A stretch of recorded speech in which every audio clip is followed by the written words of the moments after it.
আপনি কিসের নামাজি, আপনি কিসের পরেজগার, আপনি কিসের পীর, আপনি কিসের মুত্তাকি, আপনি কিসের তাকওয়াধারী, আপনি কিসের বুজুর্গ বান্দা, যদি সমাজের মানবতার কল্যাণে আপনার ভূমিকায় না থাকে। রমজানুল মোবারক চলছে। কথা ছিল রমজান মাসে শয়তানকে শৃঙ্খলাবন্দি করা হয়, শেকল দিয়ে আবদ্ধ করে দেওয়া হয় জিন শয়তানকে। তারপরেও রমজান মাস আসলে কিছু মানুষরূপী শয়তানেরা অন্যায়, অপরাধ, জুলুম, অত্যাচার, নির্যাতন, সিন্ডিকেট, ব্যবসা, চলাফেরা, সমস্ত জায়গায় অপরাধ সংগঠিত করে থাকে। এজন্য আল্লাহ তাআলা কোরআনুল কারীমের ভিতরে শয়তানের শ্রেণীবিন্যাস করেছেন। তিনি নিজেই বলেছেন, মিনাল জিন্নাতি ওয়ান নাস। শয়তান দুই ধরনের হয়, একটা হলো জিন শয়তান, আর একটা হচ্ছে মানবরূপী শয়তান। জিন শয়তানকে রমজানের চাঁদ দেখার শুরুতেই শেকলে বন্দি করা হয়েছে। এতে আমরা বিশ্বাস করি এবং এই বিশ্বাসে আমাদের কোনো ঘাটতি নাই। কিন্তু মানবরূপী শয়তান বাংলাদেশ তথা জমিনে যারা ছড়িয়ে আছে, তাদের তো আর শেকল দিয়ে বন্দি করা হয় নাই। যদি মানবরূপী শয়তানগুলোকেও শেকলে আবদ্ধ করা যেত, তাহলে পরে সমাজ এবং রাষ্ট্র ঠান্ডা হয়ে যেত। সম্মানিত ভাইরা, মাগুরা জেলার আসিয়া মাত্র 8 বছরের শিশু কন্যা ধর্ষিতা হলো বোনের শ্বশুর বাড়ি থেকে এবং আইসিইউতে মারাও গেল। ছোট্ট বাচ্চাটার গতকাল রাত্রে মরে যাওয়ার আগ মুহূর্তের একটা ভিডিও দেখলাম। জানটা বের হওয়ার সময় চোখে পানি চলে আসলো। শিশু বাচ্চাকে ধর্ষণ করে মৃত্যুর মুখে ঠেলে দেয়, এগুলো মানুষ নাকি জানোয়ার? এবং আমাদের দেশে সেই ধর্ষণের আসামির বিচার করার জন্য তদন্ত কমিটি গঠন হবে এবং 90 দিন সময় নেবে। ধর্ষিতা হলো আজ, মারা গেল 14-15 দিনের মাথায়, আর সেটার তদন্ত কমিটি গঠন হবে এবং সেই বিচার কার্য পরিচালনা শেষ করতে সময় লাগবে 90 দিন। এই চিন্তা যাদের মাথায় আসে, ওরা গোটা জাতির দুশ্মন এই সকল নেতারা। বিশ্বাস করেন, ধর্ষণের বিচার বাংলাদেশের 54 বছরের ইতিহাসে একটাও ঠিকঠাক মতো হয় নাই এবং তারা করে নাই, ব্যর্থ হয়েছে। হয়তো ধর্ষণ করেছে নিজের দলের ছেলেরা, করতে পারে নাই বিচার। ধর্ষণ করেছে বড় লোকের ছেলে, টাকার তলে সব চাপা পড়ে গেছে। এই ধরনের মাজা ভাঙ্গা, ধ্বজা ধরা, এই ধরনের পক্ষাঘাত মার্কা সংবিধান বাংলাদেশে থাক এবং এই সংবিধান থেকে বাংলাদেশের জাতির কল্যাণ হবে, এই চিন্তা ভাবনা যাদের মাথায় আসে এবং এই সংবিধানের পক্ষে যারা লড়াই করে, বিএনপি বলেন, আওয়ামী লীগ বলেন, জাতীয় পার্টি বলেন, যেই সংবিধান একটা নারীর ইজ্জত আবরু রক্ষা করতে পারে না, ওই সংবিধানের পক্ষে লড়াই করতে তাদের লজ্জার শরমও লাগে না। পক্ষান্তরে আমি আপনাদেরকে দৃষ্টান্ত দেখাচ্ছি। আফগানিস্তানে বিগত 21 সাল থেকে শুরু করে অদ্যাবধি পর্যন্ত পূর্ণরূপে ক্ষমতা গ্রহণ করার পর সেই জমিনে এই বিরাট লম্বা সময়ের মধ্যে একটাও ধর্ষণের ঘটনা ঘটে নাই। এটা হচ্ছে কোরআনুল কারীমের আইনের সুফল। সম্মানিত ভাইরা, নারী স্বাধীনতার নামে যত আইন হয়েছে, তাতে কি নারীর অধিকার আমাদের দেশে আদায় হয়েছে? হয় নাই। নারী স্বাধীনতার নামে যত স্লোগান আমাদের দেশে হয়েছে, তাতে নারীদের কোনো কিছুই আদায় হয় নাই। নারীর নিরাপত্তা নাই, নারী নির্যাতন কমে নাই, নারী ধর্ষণ কমে নাই, নারী অপহরণ কমে নাই, নারী পাচার কমে নাই, গৃহকর্মীদের নির্যাতন কমে নাই, ইত্যাদি ইত্যাদি অবিরত চলছেই। আমার বক্তব্য হলো স্পষ্ট কথা, যে সংবিধান নির্যাতন বন্ধ করতে পারে না, নারী ধর্ষণ বন্ধ করতে পারে না, নারী অপহরণ বন্ধ করতে পারে না, নারী পাচার বন্ধ করতে পারে না, সেই সংবিধান মরে পচে গন্ধ হওয়া সংবিধান বাংলাদেশে থাক, এটা আমাদের কামনা নয়। যারা এর পক্ষে কাজ করে তারাই এই সংবিধান তৈরি করেছে। আল্লাহ জাতিকে হেফাজত করেন, বলেন আমিন। সম্মানিত বন্ধুগণ, বাংলাদেশের সকল পর্যায়ের অন্যায়, অবিচার, ছিনতাই, রাহাজানি, ধর্ষণ, লুটতরাজ, দখলবাজ, এগুলো বন্ধ হোক, এটা চান? অন্যায় অবিচার বন্ধ হোক, এটা কি চান? যদি এটাই চান, তাহলে যারা অন্যায়কারী, যারা গুমকারী, যারা খুনকারী, তাদের তৈরি করা সংবিধান নয়, সংবিধান লাগবে কারটা? আল্লাহ। এইটার দীপ্ত প্রত্যয় নিতে হবে পবিত্র মাহে রমজানুল মুবারকের এই রোজাদার বান্দাদেরকে। একটু ভালো করে লক্ষ্য করেন, আল্লাহ সুবহানাহু ওয়া তাআলার উদ্দেশ্য হচ্ছে পবিত্র মাহে রমজান। ইয়া আইয়ুহাল্লাযীনা আমানু কুতিবা আলাইকুমুস সিয়াম কামা কুতিবা আলাল্লাযীনা মিন ক্বাবলিকুম লাআল্লাকুম তাত্তাকুন। রমজানের রোজা আল্লাহ রাব্বুল আলামিন ফরজ করেছেন, সিয়াম ফরজ করেছেন। রমাদানুল মুবারকের যে রোজা আল্লাহ তাআলা ফরজ বিধান করলেন, এর উদ্দেশ্য একটা, সেটা হচ্ছে সিয়াম যারা পালন করবে, রোজা যারা রাখবে, তারা যেন আল্লাহ ভীতি অর্জন করতে পারে, আল্লাহর ভয় অন্তরে জাগ্রত করতে পারে। এই জন্যই রমজান মাসের রোজা আল্লাহ রাব্বুল আলামিন ফরজ করেছেন। রমজান মাস দিয়েছেন আল্লাহ তাআলা পরহেজগারি বা আল্লাহ ভীতি তথা তাকওয়া অর্জন করার জন্য। রমজান মাসের রোজাকে আল্লাহ রাব্বুল আলামিন স্পেশালভাবে ফরজ করেছেন। যারা তাকওয়া অর্জন করে তাদেরকে মুত্তাকি বলা হয়, এবং যারা মুত্তাকি হয় তাদের ভিতরে একটা আলাদা শক্তি তৈরি হয়, কুওয়াত তৈরি হয়, আলাদা এক ধরনের পাওয়ার তৈরি হয়। এটা এমন একটা শক্তি, যেই তাকওয়াধারী, যে ব্যক্তি তাকওয়াধারী হয়, যে ব্যক্তির অন্তরে আল্লাহ প্রদত্ত সেই কুওয়াত তৈরি হয়, সেই ব্যক্তি গোটা দুনিয়া একদিকে হলেও ওই ব্যক্তি কখনো অন্যায়ের সামনে মাথা নত করতে পারে না, মাথা নত করেই না, কারণ তার মধ্যে আছে আলাদা এক শক্তি। সম্মানিত ভাইরা, যে শক্তির সামনে মিথ্যা মাথা নয়, অন্যায়, অবিচার, জুলুম, নির্যাতন, বেইনসাফি মানুষেরা ওই শক্তির সামনে মাথা নোয়াতে বাধ্য হয়। কোনো ধরনের কোনো অন্যায় অপরাধ টিকে থাকতে পারে না তার সামনে। কিন্তু দুর্ভাগ্যজনক হলেও সত্য, আমাদের দেশে যত মুত্তাকি আছে এবং আমাদের দেশে যত পরহেজগার আছে, যাদেরকে আমরা পরহেজগার মনে করি, তাকওয়াধারী মনে করি, দেখা যায় মুত্তাকি বান্দারাই বাংলাদেশে আল্লাহর আইন প্রতিষ্ঠার সবচাইতে বড় বাধা হয়ে দাঁড়ায়। ভালো করে খেয়াল করেন, প্যাঁচ যেন না লাগে। ইসলামী স্টেট কায়েমের ব্যাপারে সবচাইতে বেশি অনীহা এবং বেখিয়াল মুত্তাকি বান্দাদের মধ্যে দেখা যায়।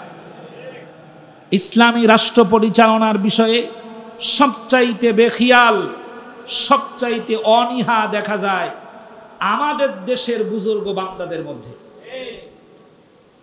এবং তাদের বক্তব্য হলো, মুত্তাকি মানুষ, দুনিয়ার প্রতি তাদের কোনো লোভ লালসা থাকবে না। এ হচ্ছে তাদের মূল কথা। দুনিয়ার লোভ লালসা মুত্তাকি বান্দার মধ্যে থাকবে না। এবং সমাজের ভিতরেও যেই ব্যক্তি সকল দিক থেকে চোখটা বন্ধ করে রেখে চলাফেরা করে, নামাজ কালাম আদায় করে, অন্যায় হচ্ছে চোখ বন্ধ করে আস্তাগফিরুল্লাহ পড়তে পড়তে চলে যায়, নির্যাতন হচ্ছে রুমাল দিয়ে মুখ ঢেকে লা হাওলা পড়তে পড়তে চলে যায়, এদেরকেই আমরা মুত্তাকি মনে করি, ঠিক? এবং সমাজের অন্যান্য নেতৃত্ব পর্যায়ের যারা, তারাও মনে করে এই মানুষটা কোনো ঝইঝামেলার মধ্যে থাকে না, ইনি হচ্ছেন একজন মুত্তাকি পরহেজগার মানুষ। অথচ মুত্তাকি হলো একটা আপনার সবচাইতে পাওয়ারের একটা উৎপত্তি স্থল।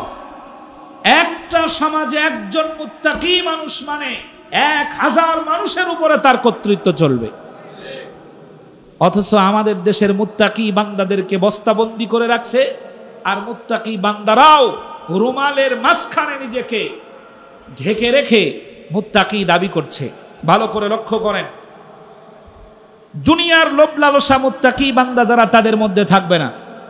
এ হচ্ছে ইসলাম বিরোধী এবং প্রত্যক্ষ বা পরোক্ষভাবে ইসলামটাকে যারা দাবিয়ে রাখতে চায়, এটা হচ্ছে তাদের বক্তব্য। ভালো করে খেয়াল করবেন, জান্নাত কামাই করার জায়গা আখেরাত নাকি দুনিয়া? জাহান্নাম থেকে মুক্তি পাওয়ার জায়গা কোথায়? পরকালীন কবরের পাথেয় জোগাড় করার জায়গা এটা কোথায়? দুনিয়ায়। নাকি মরে গিয়ে জোগাড় করা যাবে? জান্নাত কামাই করার জায়গা যেমন দুনিয়া, জাহান্নাম থেকে বাঁচার জায়গা যেমন দুনিয়া, কবরের পাথেয় জোগাড় করার জায়গা যেমন দুনিয়া, মুত্তাকি বান্দার সুফল যত থাকবে প্রতিটাই হবে এই দুনিয়ায়। লক্ষ্য করুন, মুত্তাকি বান্দাদের ব্যাপারে একদিকে বলছে যে তারা দুনিয়ার লোভ লালসা থেকে দূরে থাকবে, এবং আমাদের দেশের মুত্তাকি পরহেজগার যারা আছে, বিশেষ করে দরবারি কিছু মুত্তাকি আমাদের দেশে আছে, এবং ইজতেমাই কিছু মুত্তাকি পরহেজগার আমরা মনে করি যাদেরকে, তাদের মূল বক্তব্য এটা, দুনিয়ার কোনো লোভ লালসা অন্তরে রাখা যাবে না। অন্তর থেকে দুনিয়ার লোভ, দুনিয়ার লালসা, দুনিয়ার চিন্তা একবারে দূরীভূত করার নাম হলো মুত্তাকি হওয়া, পরহেজগার হওয়া। এটা সম্পূর্ণরূপে অবব্যাখ্যা। লক্ষ্য করুন তো, প্রশ্ন করি আপনাদেরকে, বুঝে থাকলে একটু উত্তর দিয়ে বলেন আমাকে, আল্লাহর নবী রাষ্ট্র পরিচালনা করেছেন নাকি করেন নাই? হযরতে সিদ্দিকে আকবর রাদিয়াল্লাহু তাআলা আনহু রাষ্ট্র পরিচালনা করেছেন নাকি করেন নাই? হযরতে ওমর রাদিয়াল্লাহু তাআলা আনহু রাষ্ট্র পরিচালনা করেছেন নাকি করেন নাই? এখন উত্তর দেন আমাকে, নবী এবং সাহাবাদের চাইতে মুত্তাকি এই পৃথিবীর কোন জায়গায়, কোন এলাকায়, কোন ব্যক্তি হতে পারে? নবীর চাইতে বড় পরহেজগার আছে কেউ? সাহাবায়ে কেরামদের চাইতে বড় পরহেজগার আছে কেউ? এই মুত্তাকি দুনিয়ার লোভ লালসার কথা বলে সমস্ত অন্যায় অপরাধীদেরকে সুযোগ করে দিয়ে ইসলামের সাথে চরম রকমের ভণ্ডামি করছে এরা। বিশ্বাস করেন, দুনিয়ার লোভ লালসা, দুনিয়ার প্রয়োজন যদি ওনার নাই হয়, ওনার দরবার চলে কিভাবে? ওনার লিল্লা বোর্ডিং চলে কিভাবে? ওনার স্ত্রী সন্তান থাকে কিভাবে? ওনার ব্যাংক ব্যালেন্স থাকে কিভাবে? এই মুত্তাকি পরহেজগার বান্দারা দুনিয়া থেকে সাধারণ মানুষদেরকে বিমুখ করে দেওয়ার সুপ্ত ইচ্ছে হলো এই, ওরা ওদের দরবার নিয়ে পড়ে থাক, পুরো জমিনটা আসিয়ার মতো ধর্ষক দিয়ে ভরে গেলেও এই মুত্তাকি বান্দাদের মাথার মধ্যে কোনো চিন্তা আসবে না। সম্মানিত ভাইরা, আমাদের দেশের পরহেজগার মানুষগুলো যদি ওয়ার্ড পরিচালনা করত, পরহেজগার মানুষগুলো যদি ইউনিয়ন পরিচালনা করত, পরহেজগার মানুষগুলো যদি জেলা প্রশাসক হতো, মুত্তাকি মানুষগুলো যদি থানার ওসি হতো, মুত্তাকি মানুষগুলো যদি এসপি হতো, মুত্তাকি মানুষগুলো যদি ডিসি হতো, পরহেজগার মানুষগুলো যদি একটা বিভাগ পরিচালনা করত, পরহেজগার মানুষগুলো যদি অফিস আদালতের দায়িত্ব গ্রহণ করত, মুত্তাকি মানুষগুলো যদি বিচার কার্য পরিচালনা করত, পরহেজগার মানুষগুলো যদি রেডিও টেলিভিশন পরিচালনা করত, পরহেজগার মানুষগুলো যদি পুরো দেশটা পরিচালনা করত, দেশের মানুষের এত অভিযোগ আর থাকতো না। ওনারা ওখান থেকে সরে গিয়ে জমিনের দায়িত্ব দিয়ে গেল নাস্তিক, মুরতাদ, বেঈমান, ফাসিক, বদমাশ, ধর্ষক, সন্ত্রাসী, গুন্ডা বাহিনীর হাতে। আর উনি দরবারে বসে তসবির মাধ্যমে জান্নাত কামাই করছে। বিশ্বাস করেন, এই মুত্তাকির জন্য হাজার মানুষ অভিযোগ করবে কিয়ামতের ময়দানে, এমন ঘোমটা মার্কা মুত্তাকি জাহান্নামের কীট।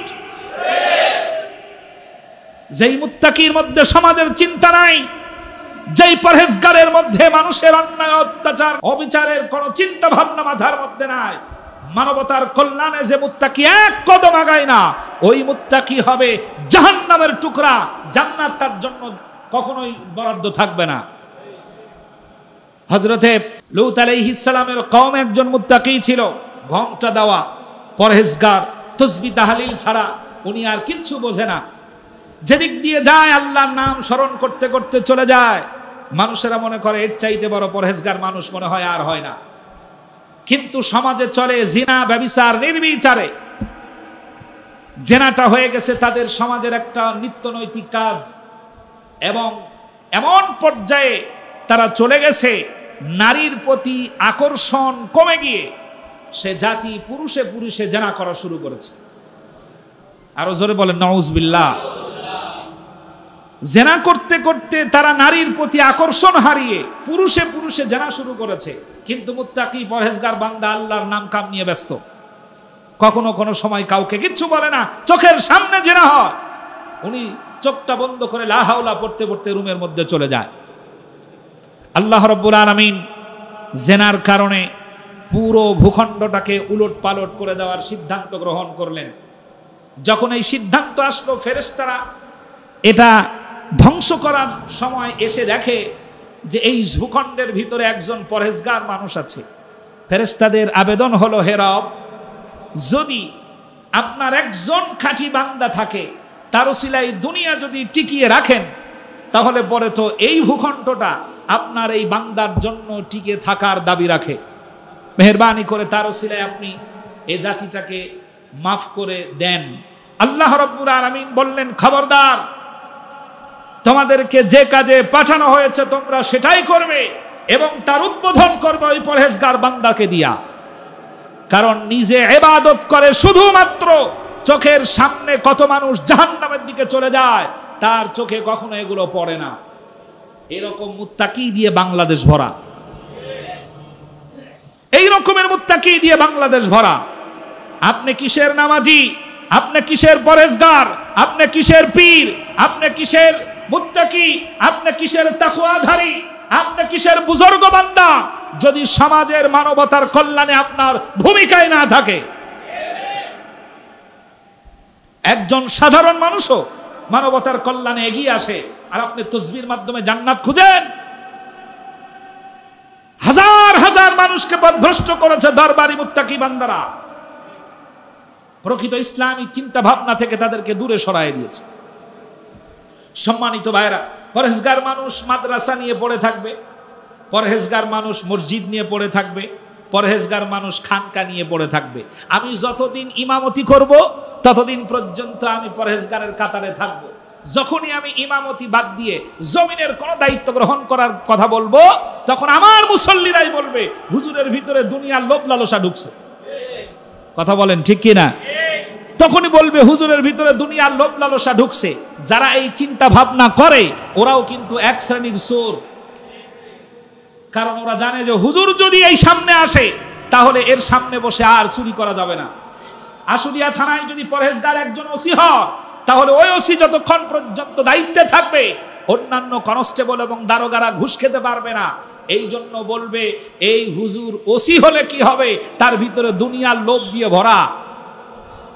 নানান রকমের অপবাদ দিয়ে তারা সেখান থেকে তাদেরকে সরানোর চেষ্টা করবে। সেই জন্য প্রত্যেকটি জায়গায় যদি আল্লাহওয়ালা মানুষেরা দায়িত্ব গ্রহণ করত, ওমর রাদিয়াল্লাহু তাআলা আনহুর মতো এই রাষ্ট্রটা নিরাপদ স্থান হয়ে যেত। সুবহানাল্লাহ, সুবহানাল্লাহ। সম্মানিত ভাইরা, সুতরাং আমাদের দেশের মুত্তাকি আর পরহেজগার, আর প্রকৃত কোরআন হাদিসের মুত্তাকি আর পরহেজগার, সেই কুওয়াতওয়ালা মানুষ বর্তমান সমাজে সেই মুত্তাকিদের কাতারে আজ আর দেখা যায় না। খাজা মঈনুদ্দিন চিশতি আজমিরি রহমাতুল্লাহি আলাইহি মুত্তাকি ছিলেন নাকি সাধারণ মানুষ ছিলেন? মুত্তাকি ছিলেন, পরহেজগার ছিলেন। শাহজালাল ইয়ামানি রাহমাতুল্লাহি আলাইহি মুত্তাকি ছিলেন, পরহেজগার ছিলেন, আল্লাহর ওলি ছিলেন, পীর ছিলেন। তাদের ভয়ে রাজা গোবিন্দ পর্যন্ত দাঁড়িয়ে থাকতে পারে না। আর আমাদের দেশের মুত্তাকি শুধু তসবির মাধ্যমে খানকার মধ্যে বসে জান্নাত খোঁজে। মক্কা বহু দূর হয়। গোটা জাতি আজ অন্যায় অবিচারে জর্জরিত, ছিনতাই, রাহাজানি, লুটতরাজ চলছে অবিরাম। প্রশাসন বিকলাঙ্গ হয়ে পড়েছে। সম্মানিত ভাইরা, এদেশের জন্য, সমাজের জন্য যদি আপনার কোনো চিন্তা ভাবনা না থাকে, তাহলে আপনি প্রকৃত মুমিনের কাতারে আসতে পারছেন না। সাধারণ মানুষদেরকেও এই চিন্তা ভাবনা করতে হবে, আমার পাশ দিয়ে যেই লোকটা হেঁটে যাচ্ছে উনি যেন নিরাপদে তার বাড়ি পর্যন্ত যেতে পারে। এটা কিভাবে করা যায়, এই চিন্তাটা তার মাথায় থাকতে হবে। আল্লাহ রাব্বুল আলামিন মুত্তাকি বান্দাদেরকে সমাজ পরিচালনা, দেশ পরিচালনা, রাষ্ট্র পরিচালনার দায়িত্বে এগিয়ে আসার বুঝ আল্লাহ তাআলা যেন দান করেন, বলেন আমিন। আমি আগেই বলেছি, সাহাবায়ে কেরামের চাইতে বড় তাকওয়াধারী মানুষ পৃথিবীতে আর কেউ আছে কি? নবীর চাইতে ঈমানওয়ালা মানুষ এই পৃথিবীতে আর কেউ আছে? খোলাফায়ে রাশেদার চাইতে পরহেজগার মুত্তাকি এ দুনিয়ার কোন প্রান্তে আর কেউ আছে? তারা যদি রাষ্ট্র পরিচালনা করে, আপনি কি বলতে চাচ্ছেন নবীর ভিতরে দুনিয়ার লোভ ছিল? আপনি বলতে চাচ্ছেন খোলাফায়ে রাশেদার মধ্যে দুনিয়ার লোভ ছিল? আপনি বলতে চাচ্ছেন সাহাবায়ে কেরাম রিদওয়ানুল্লাহি তাআলা আনহুম আজমাইনদের মধ্যে দুনিয়ার লোভ ছিল? না, জনগণের কল্যাণে, মানবতার কল্যাণে দুনিয়াটাকে তারা আখিরাতের জবাবদিহিমূলক গঠন করার চেষ্টা করেছে। আল্লাহ তাআলা আমাদের দেশের ভণ্ড মুত্তাকি যারা, তাদের থেকে দেশটাকে আল্লাহ তাআলা জাতিকে যেন হেফাজত করেন।